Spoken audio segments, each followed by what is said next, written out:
Hey guys, welcome back. Learn for Two podcast. This is Brandon DeVere. Thank you, as always, for tuning in and sharing your time with me. I do appreciate that. Today, we're going back to the Las Vegas local business owners interview series that we're doing here. And we're going to typically what I've been doing is interviewing business owners that have been around for a while and how they're and trying to figure out how they're switching, how they're adapting and moving forward. But today, we're going to do a little bit different, something a little bit different. We're going to talk with Chris Banakas of Eye Printworx. And Chris, actually, can you just give us a quick background? Actually, welcome to the show. Let me start that way. Thank you for having me, Brandon. Welcome to the show. Thanks for being on. I do appreciate it. Can you give us a quick little background of yourself and how Eye Printworx was born? Alrighty, so I'm basically from Las Vegas. Been here my whole life. Did schooling, some college. Not a college graduate. And I basically worked regular jobs my whole life. And I grew up an athlete, but I didn't pursue anything down that road. I was lost for the most part, it seemed like. But I carried some kind of creativity within, and that was something that I knew I acknowledged and I had to tap into. And I've always had some kind of artistic touch, but I didn't want to get involved with being an artist or painter or anything like that. I didn't know what it was that was out there that I wanted to engage with, but I did come across rapping, like vehicle rapping, through a buddy of mine when I was younger. I was about 21 years old. And I followed him for quite some time, and just back then it was MySpace. I would follow his MySpace account, and see his jobs, and it really intrigued me on what it was they were doing, and I thought maybe I could try it. And I had a good job at the time, actually, that paid well. I had benefits, and I met my wife. And funny thing is, one day I made the decision to quit that good job I had and to try and pursue vehicle wraps. And I had no clue what it was or what it was going to pay, and it really didn't pay, because it took me about a good year to actually learn the skill of rapping and kind of gain the comfort in speaking with people, introducing myself, and trying to gain, business. Mm-hmm. And I mean, it's been a good journey, Awesome. And just a quick, what was that previous job that you had? What did you do? So I was the only sales rep in Las Vegas for a company in town based out of Salt Lake City called Salt Lake Chrome. So they would chrome parts for Counts Customs, Rick's Restorations. They're one of our accounts, and a lot of body shops in town, especially the ones that did like classic cars mainly. Okay. The rusted chrome or whatnot. I'd pick up the chrome, ship it out. They had dip tanks and everything out there. They'd ship it back, and I would deliver. But aside from the chrome part, we did like reconditioned bumpers, headlights, radiators, and even mirrors as well. So, but it was good. Like I said, I was the only rep in town and had about 40 accounts. So okay. It was good. But you're saying that you kind of left because you had like this urge, or like calling, like you need to get more creative and be more hands-on. I mean, I'm assuming that job was you kind of you take the order, you ship it off, they do the work, and then they send it back to you. So it was like they were doing like artistic type stuff, but you were just kind of like the middleman in between it. You wanted to get in and express like what's going on in your mind. We have conversations quite a bit, you and I, and we're always talking about different, mindset things and certain things like that. So I can really identify with that, wanting that, to have that. You made a decision to basically say, this is security over here, but it's not really like fulfilling. Yeah. I think it was more so the repetition, the everyday repetition. It seemed like a broken record. And once it got to that point, I was like, I know I can try something else and succeed at it if I impose a will on it. But another a funny thing to go along with that job is before I quit and moved on, they offered me a raise, Oh, wow. and the raise would have been nearly double what I was making. And my wife now, she thought I was crazy back. But it's just one of those things when you jump into the unknown, you don't know what's on the other side. So, Yeah. and that's one thing I used to be afraid of. But it was something I would read in books or listen to motivational speakers. They would talk about it, and that was one thing I wanted to do is to jump into the unknown. And I feel Mhm. like that was my first step, probably. That's awesome. That's awesome. So I mean, obviously you weren't being challenged. You wanted to be challenged. You wanted to have a, mental workout, I guess. Yeah, yeah. For the most part, that's basically what it was. Awesome. So now you got Third Eye Printworks. It's up and running. When did you start Third Eye Printworks? The third eye started this year in February. It was actually the launch February 28th. Oh, wow. Was the official launch day.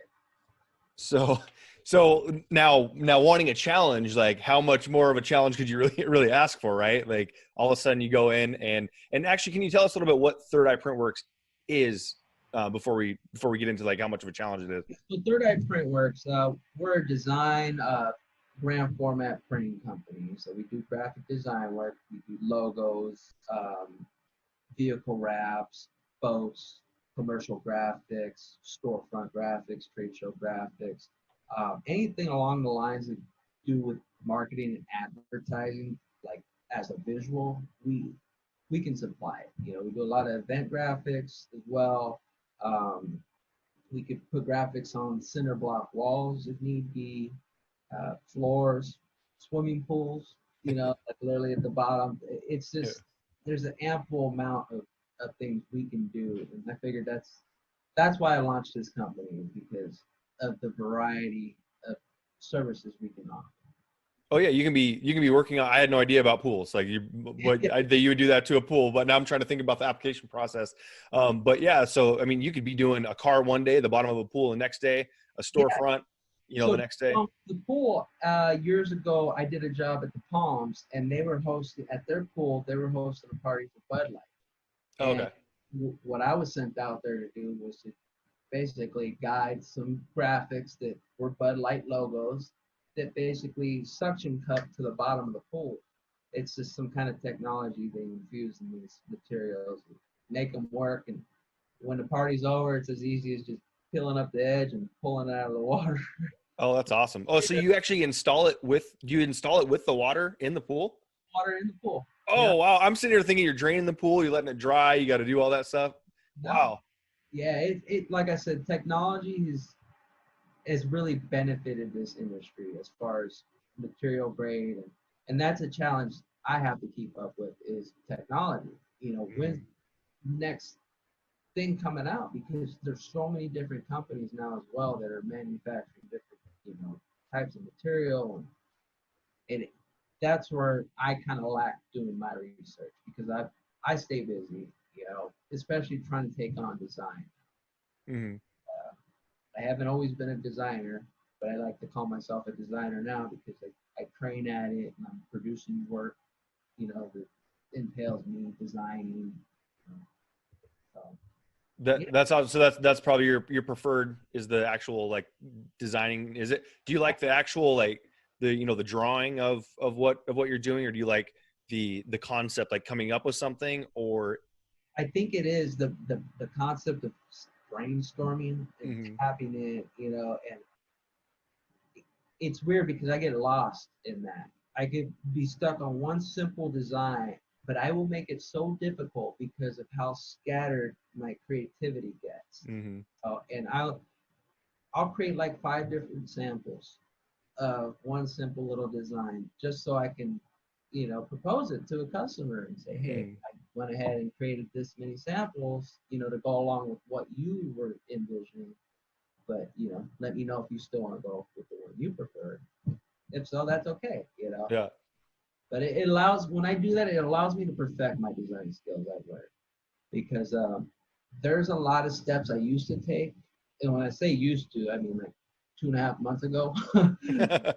I was taking a lot more steps than I am now, to create artwork and get it over to my printer and, do the full production essentially. Mhm. Yeah. So February 28th, you launch, and then a couple weeks later, we're hit with this stay at home, like essential, non-essential, all that battle to figure out who's essential and who's not essential. And you launched your business.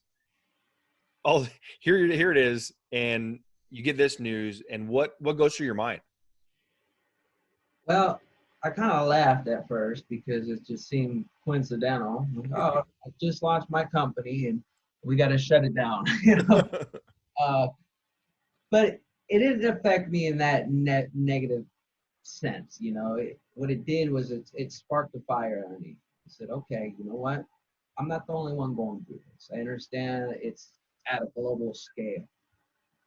I can either be fearful and tuck my tail underneath my legs and stay in the house for as long as they say, or I can try to get out there and still network and be positive, be grateful, and see what comes about. So, and that's kind of what I did is I maintained structure, even though I wasn't waking up and going to work outside, I was waking up and going to work here. I would get on my social media, start hitting up contacts that I had, letting them know, I got time available if you need designs. And, because a lot of people that I know, they have network or they know somebody that needs something that I can provide. And during times like that, that's when I feel that I need to contact those people because I'm not always not that busy, so to speak. But when I am, I feel like I need to make the best of it. So that's basically what I did. To make a long story short, I reached out to my contacts. It just gave me an opportunity to really tap into more creativity on how to network more, how to get better at designing. I watched training videos. And I feel like even with the lockdown, people had more time to do whatever they wanted to do as far as customize their vehicles or boats, because there were a few lake jobs that I went out to. And that's kind of what it is. Even with like hair salons, I got 2 hair salons that wanted to take the time during lockdown to spice up, their visual to their customers. So, and I'm currently in the phase of completing those projects, and you'll see that posted here soon on social media. But yeah, man, I mean, it's everything's been good. Everything's been a blessing, despite the circumstances. Yeah, well, I love that mindset of, you gave yourself 2 options. You can either fold up shop, like, and nobody would blame you either. Nobody would blame you that you just started the business and now you're affected to the point where you may not even be able to get it going. And people would go, oh, you know what? Life happens. It happens that way. But you gave yourself 2 options. Do I curl up and watch Netflix all day, or do I decide to get up like I normally would, start perfecting my craft, watching videos, how to get better, contact some people for future business, and use that mindset. On top of that, how important do you think it would be for you to build in this market right now, as opposed to if you were to build it and all of a sudden just hitting home runs all the time? Now, when you get smacked in the face after you have your business up and running, no problem for a while, how do you react? You haven't had that adversity. Right now, you are growing in adversity. Like, do you think that's going to benefit you long run? I think it will. I think getting through these hurdles now will kind of, get that weight off my shoulders. I guess it's almost like belief. For me, it's almost belief in how things play out. So if I believe that I can get through these times, when everything else finally does present itself, I think I'll have a better mindset and a clearer vision on how to go about strategizing, getting everything done, in a proper manner. Because I'm looking forward to growing a team eventually. You know, Mm. now it's just myself basically. I'm doing all the selling, doing the accounting. I am doing the designing, the print production, the installation, the job surveying.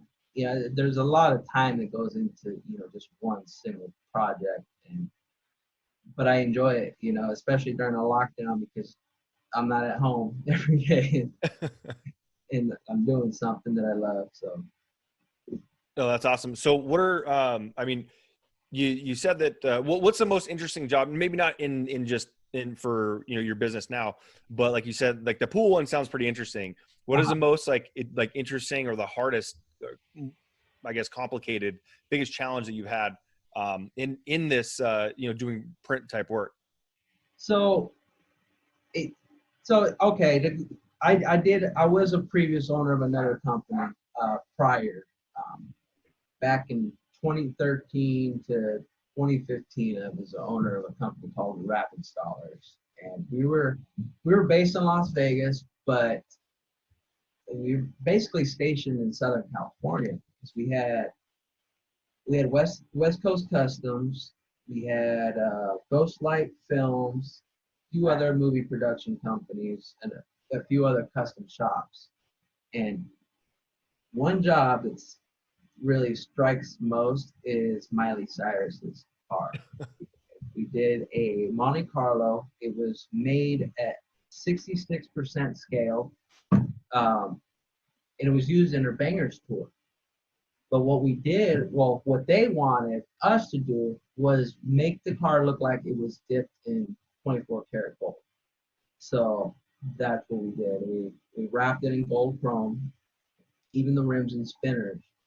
Now, this was the interesting part. Like they had an area for us to work on the car, but as far as the ribs and spinners went, we had to take those back to our hotel room, and each rim and spinner uh, as a set took me 9 hours to do. Oh, wow. So that was pretty mind-boggling, time-consuming, but awesome at the same time because it was for Miley Cyrus.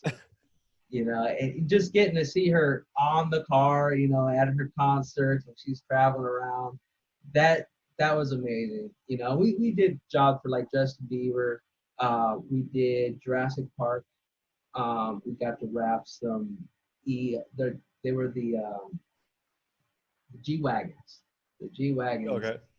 and they came in, they're like burgundy in color.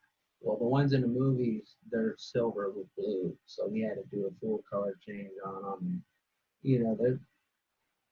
Those were challenging times though because it was strict on the production company's behalf. Like they had time frames. Just everything always seemed to be on a time crunch with them. Yeah, okay. And just code of conduct. Just what we had to get through to get back there to work. I feel like that was the most challenging times that I've experienced, but it was necessary for me to get to where I'm at now. It was all good fun. No, that's pretty cool when you do that. I worked at a recording studio, here and in Seattle, and there's a couple times where like I have my name on one. The guy here kind of ruined the experience for me. Like I was all excited about it, like the creativity, got to do all this stuff. I went back and I did an audio engineering course like years ago, like 2001 maybe, 2002. But up there, I have one CD with my name as like the assistant producer, and I'm like, yeah, this is so awesome. And nobody's ever heard of the band outside of Seattle. We worked on stuff like Crank Anchors here in town. Back when they were first going around, it was so much fun. Like listening, we got to listen to them make the calls and stuff like that. I'll never forget that stuff. And it's just like those. Yeah, what's that? I love Crank Anchors growing up. Yeah. So and some of the ones that didn't even make it, I was in tears, like because I got to sit in the recording booth as they did it, and just like crying. And again, like that artistic side of the writers, on demand, like writing, like say this, like going back and forth. It's incredible. With that, but yeah, you see little stuff like that and you go, it was fun. You remember like how cool that was, and you sitting in your hotel room for 9 hours, at the time it maybe it sucked by the time you're on the fourth one because now you've kind of figured it out. But it's also, as we talked about before the show, we talked about, you know, and we'll get into it here in a second, but learning something and that can't be taken away from you. And then like that can't be taken away from you. And the monotony of your previous job was just like, you know, it's like stamp, stamp, stamp. It's easy. You can get paid more to do that same easy thing. It doesn't matter. You can pay me whatever you want, right? I'm not using I've been put here to use my brain, and I'm not using it. I feel like that all the time. and then when you said that, like, the creativity of your brain is all over, I have this whiteboard back here that actually looks somewhat intact, but it's a massive just brain dump that I throw on there. So I can definitely relate with that. But as we talked before, we're kind of talking about when all this stuff started happening, people were, you know, being, you know, kind of stuck at home. And again, you deciding what you're going to do, that you're going to figure out how to get this going and do it. We kind of had this conversation beforehand that we had the opportunity to kind of sit, watch Netflix, do whatever, or add something of value. And I don't want to be insensitive and saying that you have to work on yourself as just business wise, but I felt we had the opportunity to make ourselves more valuable as a person during this time. And that can be becoming a better father, becoming a better spouse, becoming a better business owner. It can go that way too. But, you know, I think we both kind of share the same idea on this as well. But how did you feel when, as a person, when everything was shut down, not just a business owner, but shut down? Here's what you're not doing anything for a couple months. This is what goes through your mind at that point. So what went through my mind at that point, people will call me weird, but I'm like, thank God. You know, I feel like this is the global reset humanity needed. You know, finally we get to reevaluate the whole situation as a collective. Mm-hmm. That's what I kind of enjoyed about it. But at the same time, part of me knew that people were fearful, in a panic. You know, and I just felt like naturally I went inside and I felt like I needed to meditate on it. You know, I'm big on energies and meditation, you know, and realities. And I felt like I needed to meditate and kind of create a bubble of love that I wanted to share with intent and visualization to humanity and our planet, you know, as a whole. And that's something I did every day, you know, multiple times a day, and I still continue to do it because I feel like we're in this transition, you know, at a pivotal point in existence where a lot of information is being exposed, and a lot of people are, I say waking up, but people are just discovering more about themselves. Mm. And realizing that we're all great, we're all capable of being that role model we've always looked up to, you know, whoever it may be. I'm big on it, and I felt a lot of compassion when this happened. Mm-hmm. You know? I feel for those that are in need, that don't have, but I knew that really the only thing I could do in that moment was send, you know, energies and vibes in their direction. Mm-hmm. I believe they received it. You know, I think they still do.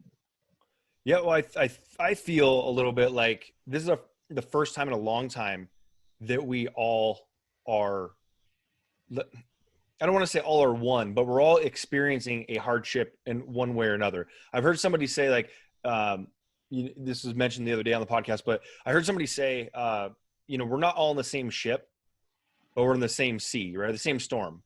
Mm-hmm. So yeah, we might be in different ships. I see people upset, you know, oh, of course you can stay home. You're in your 10,000 square foot mansion in Beverly Hills. You're a celebrity, like that kind of stuff. You know, I understand that. But I feel like this is the first time that in a long time that we've kind of been like, hey, everyone's kind of going through something that everyone knows about. I mean, everyone is going through something regardless of, I was talking with somebody the other day about, I was surprised by a comment by somebody that's very successful. And I kind of read between the lines a little bit, and I was like, that person seems a little scared. And, you know, I was chatting with that person a little bit longer, and they're just like, you know what? Everyone's broke at a different level. Yeah. You know, just because you're making just a ton of money, like we have this mindset that we just go, oh, that person makes a bunch of money. They're happy. Everything's great. You don't know. You don't know like what's going on. And right? Yeah. So it's hard to empathize with that person. Somebody was mentioning about people being laid off, like higher ups at like MGM. And a lot of people will go, well, they're making so much money anyways. Who cares? Well, they got families, it's a different thing. But now this thing, all of us kind of go, that guy was affected just like somebody down here that got laid off at a local casino or whatever at the local restaurant.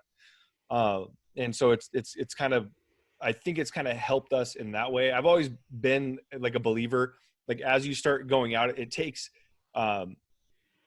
it may sound odd, but like if you're from the same hometown and you see somebody, like even if you didn't like that person in the same hometown, and then you were like traveling like abroad and you're in Europe and you ran into them, you'd probably be like, oh, hey, what's going on? I can't believe you're here. Yeah. And then so I believe that. And then like you go to the next level, like you just keep going. And the only time I feel like we could ever, as like people on this planet, be as one would be like if it was like, oh, we ran into each other on Mars. Like now it's us against like whoever or whatever. So if that makes any sense. That's kind of where I feel that we are now. And like you said, it's kind of a reset where you can come out and see your neighbor and be like, we're in this together. Like, Yeah. like how are we going to do it? And it has brought, at least in my neighborhood, a sense of community out way more than I had before. It used to be, drive in your garage, shut the door, walk in your house, Yeah. and maybe bump into somebody while you're grabbing your mail. So I'm not saying that this is a good thing that has happened to us, but I think there's definitely things that we can pick out of it. I think there's a lot of good values, learned through all of this. I mean, it's a storm out there. Yep. We can choose to be in the eye of the storm where it's nice and calm. We don't have to be affected by all the other crap going on. Yeah. Where it goes, we stay in the middle of that eye, and that's that's what I'm gonna stay during this whole time. I wore a mask one time during this whole time, and that was to get my hair cut on Really? Saturday morning. Yeah. Oh, is that what? Well, my Eva's just taking my son to get his haircut right now. He just got this mop, and he's like, "Why'd you call it a mop?" So I pick him up upside down and start, rubbing his head on the floor. But he doesn't want to get the haircut. He likes it long. But she literally just took him like 5 minutes ago to go get it. Now that it opened back up. But yeah. So I love your energy. I love like how you're like your thoughts, like you're thoughtful and how you're approaching everything in life. Was there like an awakening or have you always been like this? Ever since I've known you, you've been like this. But has there been, I've known that we both were doing the vegetarian thing at one time, at the same time actually. But it was like, I feel like you're kind of like me in a way that you will kind of try anything if it can kind of better you. Yeah. So to answer your question, the previous question, I did go through a hardship growing up. I mean, I had good guidance in life. I had great family that wanted the best for me. But I excelled really well in sports. And I want to say, well, if you would have asked me this when I was younger, I would have said that I had too much pressure from my family to be the best one, in football or basketball or baseball, whatever it was I was playing. But the fact of the matter was, I hung out with the wrong crowd in high school, and one thing leads to another. Before you know it, you're, going to parties all the time, drinking, trying drugs, experimenting or whatnot, and yeah, I hit a rough patch where I tried to go to college and try to live a party lifestyle, and it was unmanageable, and I hit rock bottom. Not to go into too much detail, but I hit rock bottom, and it was something I needed because it allowed me to be grateful where I came from and for who was there for me during, all of my troubles, trials, and tribulations. And I read the Bible a lot growing up, and I have respect for religion and people's relationships with whoever they call God and whatnot. But I have a relationship with the universe, and like We talk about all the time, energies are around us and we may not see it, but they're there. It's like Mm. electricity and wind or whatever, maybe magnets, we don't see it, but it works for some reason. And going through hardships like that helped me acknowledge today that I'm grateful to be a part of existence, and there's a plan for us, and we may not know what it is, but I think part of my plan is to wake up every day being grateful and to be in love with myself. And by that, I mean, in treating myself good, being happy and talking to my body and feeding myself with good nutrients and exercise and meditation and not overly drinking or smoking. And I am a smoker, but I've cut down. I have my gum now. It's a gradual cut off with tobacco just because I feel like I am a creature of habit, but Mm. that's also just in my mind, I know. But yeah, I mean, I don't want to drag this on more than I need to, but I feel like a lot has led up to this point. Yeah, What I well, do. I like that you mentioned like that, because we often think we have to be all or nothing, right? You're either healthy or you're not. But the reality is that there's some people that are very healthy and then go have a few drinks, or maybe they have a couple cigarettes or whatever it is. But it's as they're trying to grow, it's a journey all the way, and it's not just, hey, now, well, he's saying that he's healthy now, but he also mentioned that he smokes. So, well, yeah, I'm working on my health type Yeah, deal. So I appreciate the fact that you're honest with that and can let people understand, because I feel we have a real struggle with self-image being based on an image that people are seeing of someone who's trying to quit smoking. If somebody hears your story and you leave that part out and they go, oh, well, yeah, that's Chris. I'm not Chris. I can't do that. But then they can hear that you say, you know what, I'm still struggling with this a little bit, but I've got from here to here. I'm just trying to get over that hump. People can go, you know what, I'm there too. Like yeah, they can align with you and be like, they can relate, and yeah. they can believe in themselves that they can do it because you're doing it. So I just want to point on that. But with this being said, third eye, like with what you've all described to me right now, like where did third eye come from? So third eye came from my journey in meditation and getting to know myself through spirituality and just knowing my place in existence. And so third eye came with learning about the pineal gland and about how it affects our dream state. When we land in REM and we're dreaming, that the visualizations that are created that we witness are produced through our pineal gland, is what I've learned. And I started doing some research on it, and I've learned that they've been extracting DMT from like over 130 different plants and animals, and we all produce DMT through our pineal gland.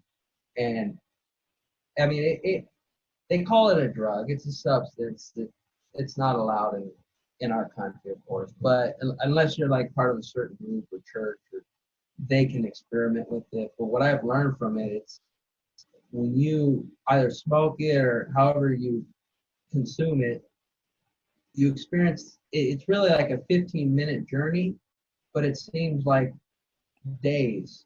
And you go through a journey of visualizations of shapes and geometry, and some people visit with other entities and beings. And I mean, that's something that's intrigued me about your third eye, Yeah. and it's awesome because you can close your eyes and still see. you know like, okay, that's my third eye right there. That I mean, I connected to the third eye, but I know there's a lot more to your pineal. Mm-hmm. Yeah, that's kind of what I was going with in naming my business Third Eye Printworx, is because of the visualization it comes Yeah. from. Awesome. No, I love how you tied it. It wasn't like, hey, I'm, no, super science, bro, or something like that. But it has some thought into like who you are, your character, um, who you are, pouring it out. Like, it seems like you are, whether it's design, whether it's, just the installation, whatever it is, it seems like you lead with your heart and with good intentions always. And, you've always been like that, to me and my family always have been great to be around. And your energy and your intentions seem to just be out on Front Street. Like, hey, here I am. This, you love it or leave it. Here I am, and it's and not in a rude way. Like, I don't care what you think about me. You're just like, this is it. This is what you get. So, if anybody wants to, well, first, is there anything else that you'd like to say before we head off here? I'm just grateful for you. I appreciate everything you're doing and connecting people and businesses and, just interacting, man. There's not a lot of people that possess what you do and being able to interact. Thank you. I appreciate that. You break down so many barriers. It's crazy. And I know you're going to be very, very successful at this and many other things, but I see how this can really, go a long way. And I appreciate you taking the time and reaching out to me and even asking me if I wanted to partake in this. Of course I do. Anything in the future, I most definitely will as well. Yeah, absolutely. And I thought it would be a perfect story to tell, because you know what, there's probably someone else that started the business in February and could hear this and go, you know what, maybe if he can do it, I can do it. And that's kind of a big deal. And I think we're getting lost right now a little bit. So not to get too like throwing theories out there too much, but in social media, I feel like we're getting lost a little bit on what the chasm between what we think we are versus who we see on social media in other people. And it's causing people, especially in a time right now, depression and things like that I think are probably unnecessary, but kind of want to showcase people like yourself that are making it happen. And it's not just from here to here, you got that whole journey, in between as you're getting up there. But in order to get in contact with you, anybody wants some design, print work, installation, anything like that, what's the best way people can get in contact with you? So I mean, they can find me on Instagram, which is my handles at Third Eye Printworx, Facebook, Third Eye Printworx, Printworx with an X, that is, and Third Eye's, it's 3RD. Is Printworx, is it WERX? WORX. It is okay, WORX. Okay. Okay. I mean, I'm pretty easy to find. I'm basically the only one with that name right now.